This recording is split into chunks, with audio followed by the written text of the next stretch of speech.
They told you to find yourself, as if the self you were given was some sacred artifact instead of a shackle forged by people who needed you harmless. They told you to search inward, to follow your heart, to trust emotions that were trained, conditioned, manipulated long before you ever knew what power meant. But Machiavelli would laugh at that advice, coldly, quietly, because he knew the truth. The self you inherited is the first enemy you must defeat. You were not born with clarity. You were programmed with scripts. Scripts built by parents who needed you compliant, teachers who needed you manageable, society that needed you predictable. And you obeyed. You mistook obedience for virtue. You mistook emotional honesty for strength. You mistook vulnerability for value. They said the world rewards authenticity, but what has that lie given you? Nothing but nights where you wondered why being yourself still left you powerless. Nothing but days where you felt walked on, not because you were weak, but because you followed rules written by men who never wanted you to rise.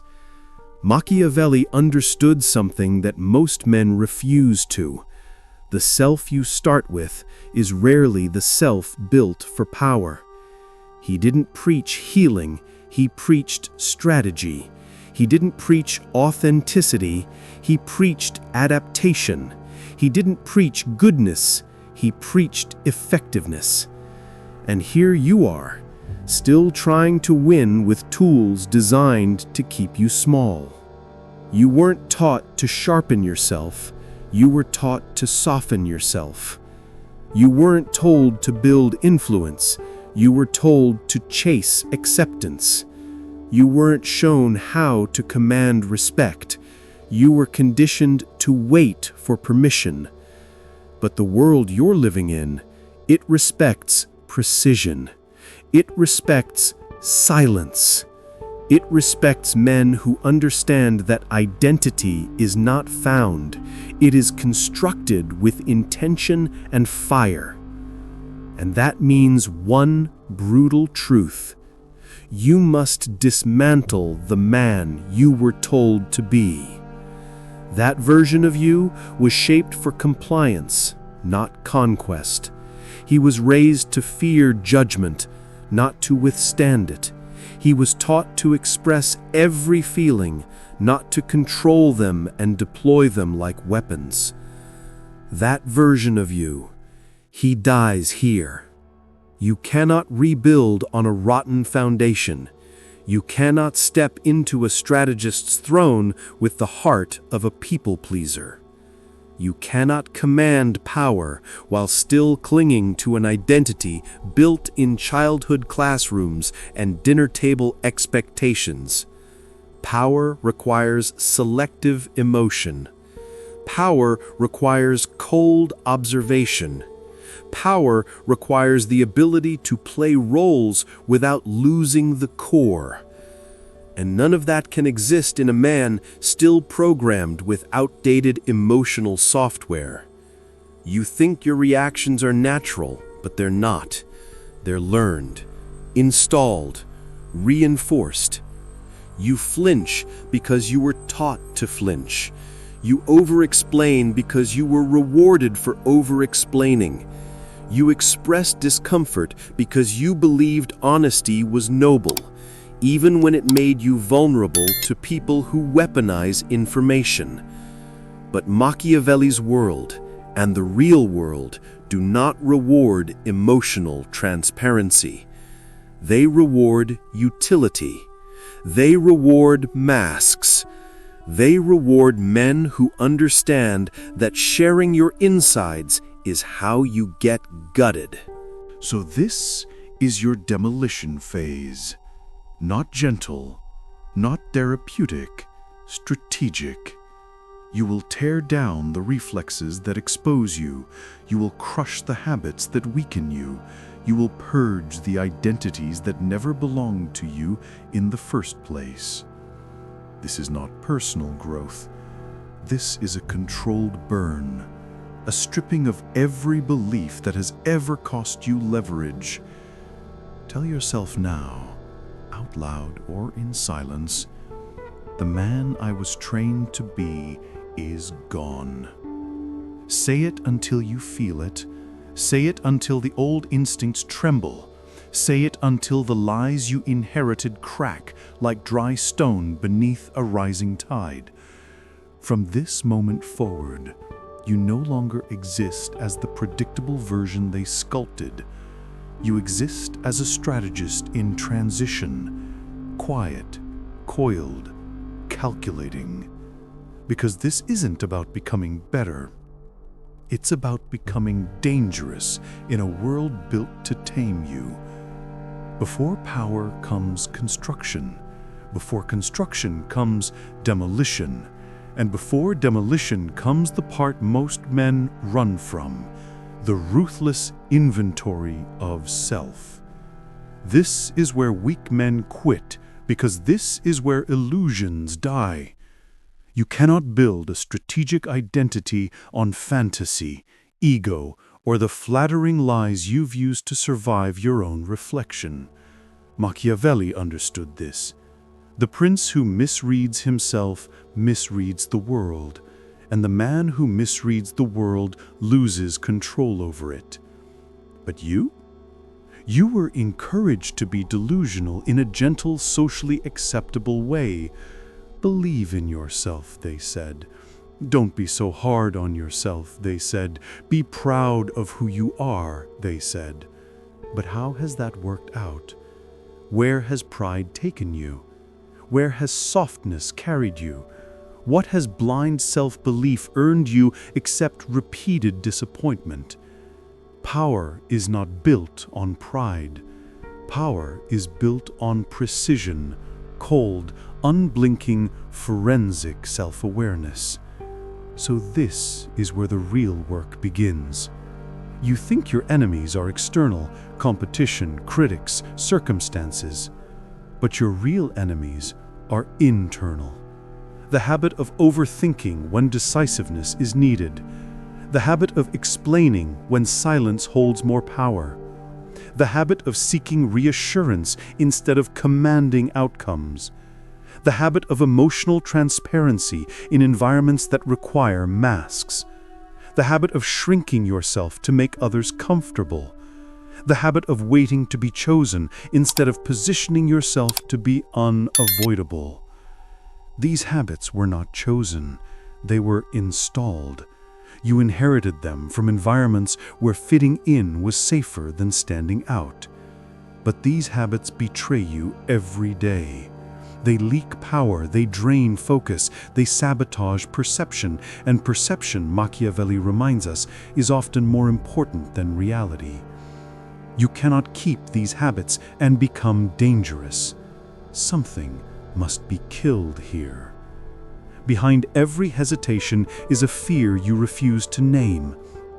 Behind every excuse is a truth you refuse to confront. You fear being disliked. You fear being misunderstood. You fear losing people who would never fight to keep you. You fear judgment from those who hold no power. You fear conflict because you still think harmony is a virtue. You fear asserting yourself because you were taught it's aggressive, selfish, or too much. But the world belongs to men who feel fear and move anyway, methodically, strategically, and without explanation. This is not about becoming fearless. Fearlessness is sloppy. Fearlessness gets men killed socially, politically, financially. Instead, this is about becoming fear-literate, understanding your fear so thoroughly that it becomes a map, not a cage. Your fear reveals what you must master. Your fear reveals what others can weaponize. Your fear reveals where your identity is weakest. And power expands by targeting weaknesses with surgical precision. There are traits you think make you good. Yet they're the very traits that keep you powerless. Excessive empathy that clouds judgment. Blind loyalty to people who haven't earned it. Transparency in a world built on hidden agendas. Emotional purity in environments that reward manipulation. Humility that borders on self-erasure. Moral rigidity that prevents strategic flexibility. These are not virtues. They are liabilities disguised as virtues. Machiavelli warned against this deception. Men lose influence not because they lack goodness, but because they cling to the wrong type of goodness. A man who cannot be strategically flexible becomes prey. A man who cannot regulate his emotions becomes predictable. A man who cannot deploy masks becomes readable. And a readable man is a controllable man. You must tear these false virtues out of your identity, strand by strand, until what remains is clean, sharp, and functional. Weak men talk. Strategic men observe. Your entire life, you've been told to open up, express yourself, communicate your feelings. But every time you overshared, someone gained leverage. Every time you explained too much, someone discounted you.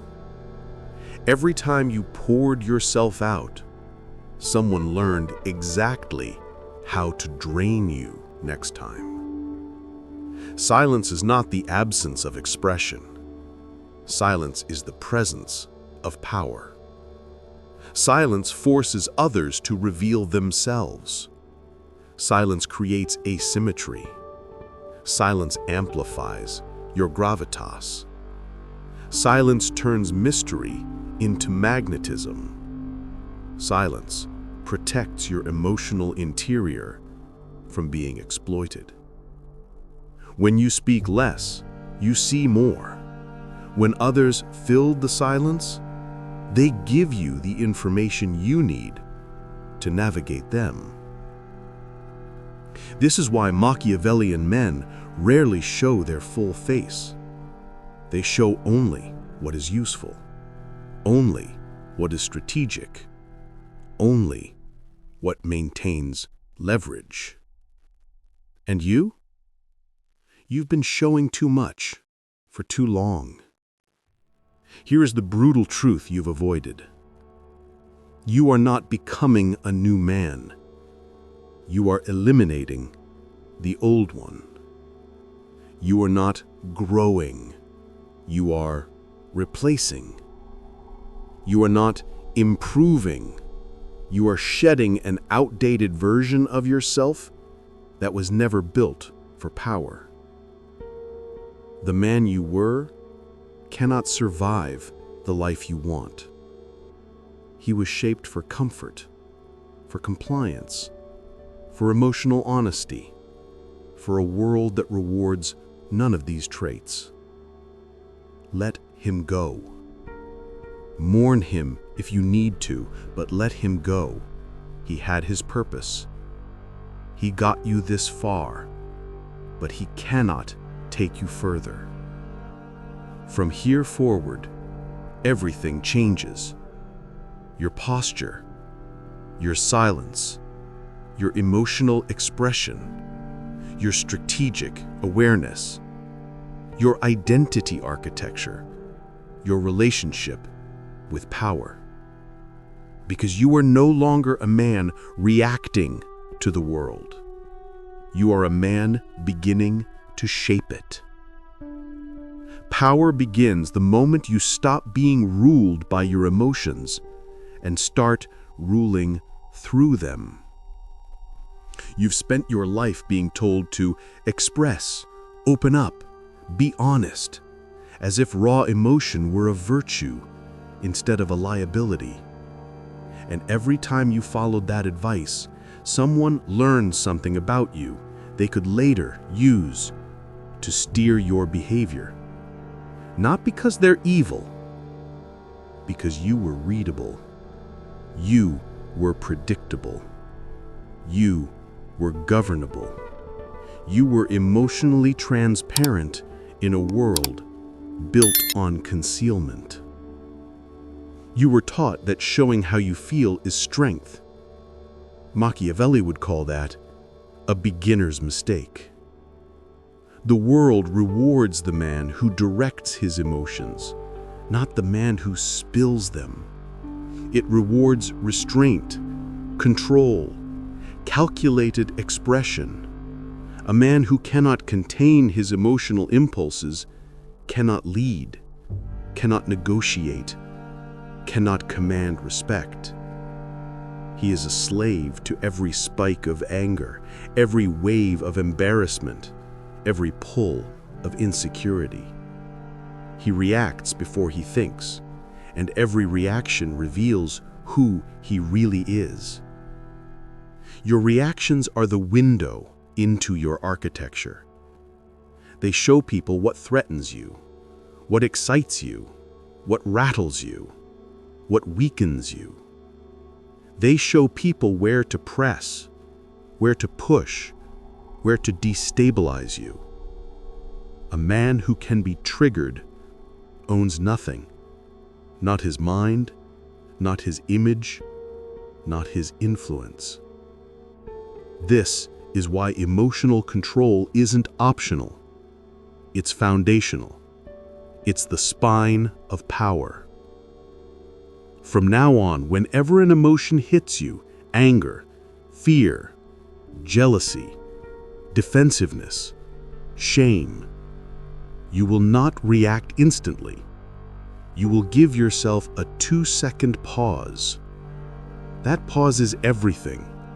It is the difference between a man controlled by instinct and a man governed by intellect. In those 2 seconds, you detach from the feeling and observe it like an outsider. You decide whether this emotion deserves expression, silence, or transformation. Most of the time, silence will be your greatest ally. Calmness is no longer a mood. It becomes your weapon. Not the calmness that comes from comfort, but the calmness that comes from discipline. The calmness that unsettles people. The calmness that makes them second-guess their assumptions. The calmness that shifts the power dynamic silently in your favor. When a man stays composed in situations designed to provoke him, he gains authority without speaking a word. And here's the transformation that will happen. You will still feel deeply. You are not becoming stone. You are becoming sovereign. You will feel everything internally, but you will show only what serves you. That is the new law of your psychology. That is the boundary between the predictable man and the dangerous one. As you practice this, your presence will begin to change without you trying. Your voice will slow, your breathing will deepen, your gaze will steady, your movements will become deliberate, your silence will carry weight. People won't be able to read you as easily, and that unreadability will make them treat you with more caution, more respect, and more curiosity. They won't know what you're thinking. They won't know what affects you. They won't know what you're planning. They won't know what you feel. And when people cannot read you, they cannot control you. Your emotional world becomes yours again, private, fortified, impenetrable. You are no longer the man who reacts. You become the man who decides, the man who shapes the room, the man whose stillness feels like dominance, the man whose restraint feels like pressure, the man whose silence feels like a strategy. Emotional control is not the end of your power, it is the beginning of your power. Power is rarely taken by force, it is taken by perception. And perception is shaped not by who you truly are, but by who you appear to be. This is the truth most men never accept, because they cling to the fantasy that authenticity alone should be enough to earn them influence, respect, and recognition. But the world does not reward raw authenticity. It rewards the man who understands how to manage his image the same way a strategist manages his battlefield. People judge you in seconds. They decide if you're competent, confident, valuable, or forgettable long before you say a word. The tragedy is that you spent most of your life showing your unfiltered self, every insecurity, every doubt, every anxious thought, believing that honesty would make people like you. And maybe it did, but it never made them respect you. It never made them follow you. It never made them take you seriously. Respect doesn't come from exposure. Respect comes from intentional presentation. This is where the mask enters your life, not as a lie, but as a tool. The mask is the identity you choose, not the one you inherited. The mask is the version of you that is crafted with precision, not shaped by accident. It is the bridge between who you were and who you are becoming. Weak men hate the idea of a mask because they mistake it for deception. But powerful men understand that identity is not a confession, it's a performance. And performances, when done with integrity and direction, do not make you fake, they make you effective. You are not required to display every part of yourself. You are not required to make your internal world available for public consumption. You are not required to let people see your fragility, your uncertainty, or your emotional turbulence. Those parts of you are real, yes, but they belong to the few who earn access, not the many who merely observe you. The mask protects the parts of you that are still developing. It shields your vulnerabilities from those who would exploit them. It gives you space to evolve without being judged mid-transformation. It allows you to move through the world with consistency while your inner world strengthens. And over time, the mask becomes less of an act and more of an extension of your discipline. The mask you wear does three things for you. First, it creates distance. People cannot wound what they cannot touch. The less they know, the less they can manipulate. The less they see, the less they can misinterpret. Your mystery becomes a fortress, and that fortress gives you space to operate without interference. Second, it commands attention. Humans are magnetized to what they cannot fully read. When your presence shifts from expressive to controlled, people start leaning in. They start wondering, they start respecting, they start adjusting their behavior around you because your composure becomes a silent authority. You become someone who seems to know more than he says, someone who thinks before he speaks, someone who measures instead of reacts. That is the posture of power. Third, the mask disciplines your identity. When you choose how to present yourself, you begin to choose how to think. You begin to choose how to move. You begin to choose how to respond. The performance becomes practice, and the practice becomes your new baseline. You grow into the man you are pretending to be, not through delusion, but through repetition and intention. The truth is, everyone wears a mask. The difference is that weak men wear masks accidentally, shaped by insecurity, fear, approval-seeking. Powerful men wear masks deliberately, shaped by purpose, clarity, and vision. One is unconscious, the other is strategic. And here is the deeper truth. The mask does not trap you, it frees you. It frees you from your past. It frees you from your old narratives. It frees you from the identity you were conditioned into. It frees you from the expectations that once suffocated you. The mask becomes the doorway to a new self, and eventually, that self becomes real. Because the man you become is not the man you feel like today. The man you become is the man you choose to act like consistently. You show the world a steady hand even when your mind is still stabilizing. You show the world composure even when you're still learning it internally. You show the world discipline even when you're still fighting for it privately. That is not hypocrisy. That is transformation. You are becoming through embodiment, not imagination. The mask is not a lie. It is your blueprint. And as you grow into it, people will begin to feel the change in you. They won't know what shifted. They won't know what you're thinking. They won't know how to read you. They won't know where to place you, but they will feel something different when you enter a room. A kind of tension, a kind of gravity, a kind of quiet authority that forces them to measure themselves before they interact with you. You don't gain power by demanding it. You gain power by radiating it. And the mask you forge becomes the first visible signal of the man you're crafting within. This is the beginning of your new presence. This is the birth of your strategic identity. This is where the world stops seeing the version of you that was shaped by others and starts seeing the version shaped by your own will.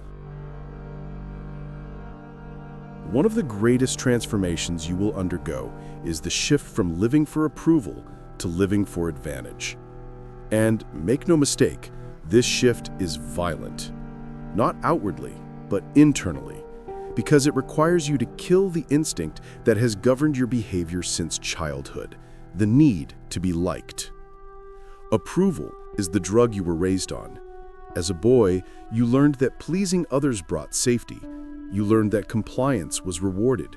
You learned that blending in protected you. But that survival strategy becomes a cage the moment you step into adulthood. The environments that once demanded your obedience now demand your strength, and those are two very different currencies.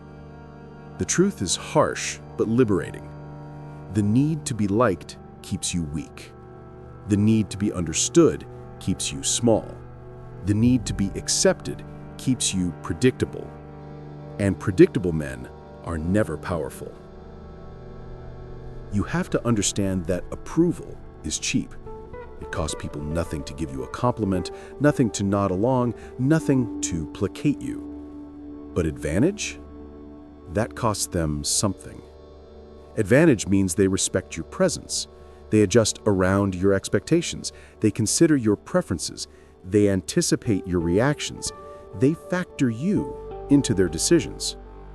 Approval is emotional. Advantage is structural.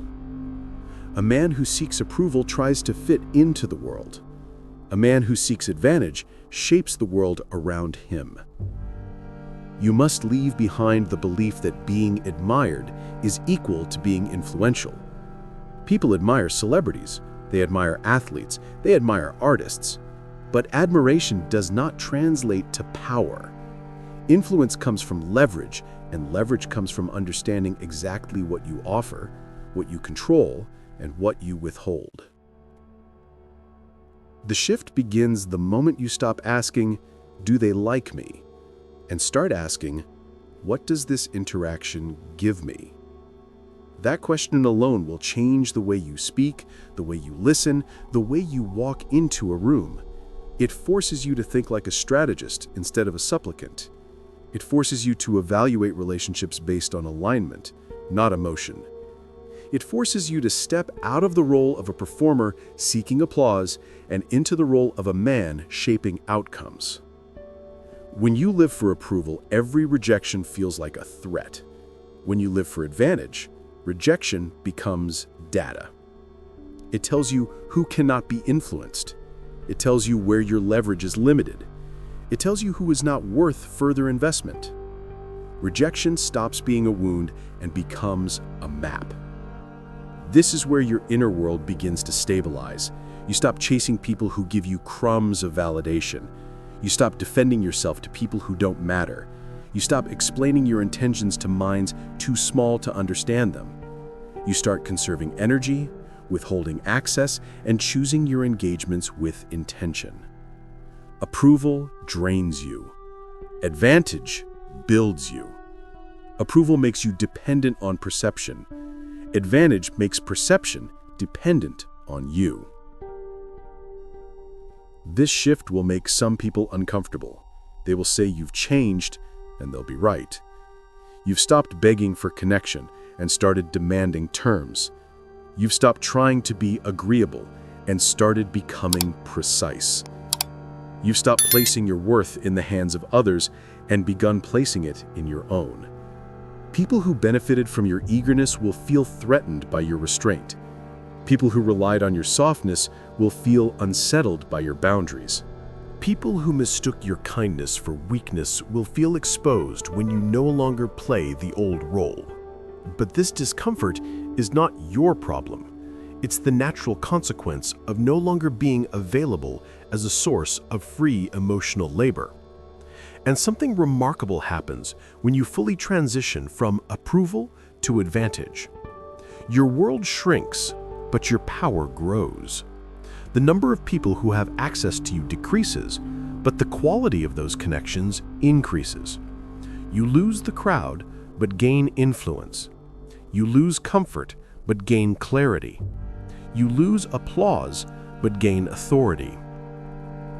You stop being social property and become a man of controlled access. You start to understand that your presence itself has value, and value must be protected. You begin to move through the world with a different energy, not arrogant, not detached, but measured. You no longer enter rooms hoping people will like you. You enter rooms assessing what the room offers you. And that subtle shift transforms your aura. People feel the difference. They may not articulate it, but they sense it. Your attention becomes something they earn, not something they assume. Your respect becomes something they work for, not something you hand out freely. Your time becomes something they recognize as limited, not something they waste without consequence. This is the pivot point in your evolution. The moment you stop trying to belong everywhere and start belonging only where the environment aligns with your long-term strategy. Approval is for children. Advantage is for men. And you are no longer the former. You are entering the realm where your presence disturbs the equilibrium of the room, not because you demand attention, but because your independence radiates a kind of pressure people aren't used to. You are beginning to move like a man who knows his value, and the world must now adjust to you. There comes a moment in every transformation when the old identity finally stops fighting, when the noise in your mind quiets, and when the man you're becoming steps forward without hesitation. This is that moment. Not loud, not dramatic, just a steady recognition that you are no longer operating from instinct or insecurity, but from intention. You've dismantled the version of yourself shaped by other people. You've taken inventory of your weaknesses without flinching. You've learned emotional control, not as a performance, but as a discipline. You've begun wearing a deliberate identity instead of an inherited one. You've shifted from seeking approval to seeking advantage. And now, something subtle and powerful settles in, a sense that you are no longer reacting to the world. You're moving through it with clarity, with restraint, with a presence that doesn't need explanation. You won't feel like a finished product. You shouldn't. Power is not a destination. It's a posture, a way of navigating reality with precision. But you will feel different, more anchored, less chaotic, less exposed. You stop being pushed by every opinion, emotion, or expectation around you. You become immovable in a way that does not require aggression or dominance, just certainty. The man emerging from this process is not louder, harsher, or colder. He is simply sharper. He sees more. He reacts less. He carries himself with the quiet confidence of someone who knows exactly what he is building and refuses to be rushed or distracted. You don't announce this version of yourself. You let people discover him. Silently, slowly, inevitably. And they will. They will notice the changes before you speak. They will feel the difference in your energy before you explain anything. They will adjust around your presence without understanding why. Because the most powerful transformations are not the ones you advertise, they are the ones you embody. This is the beginning of the man you were meant to become, not the man you were told to be. The world will meet him soon enough, and when it does, it won't meet the boy who sought permission. It will meet the man who doesn't need it. Your evolution is now in motion, and nothing can pull you back.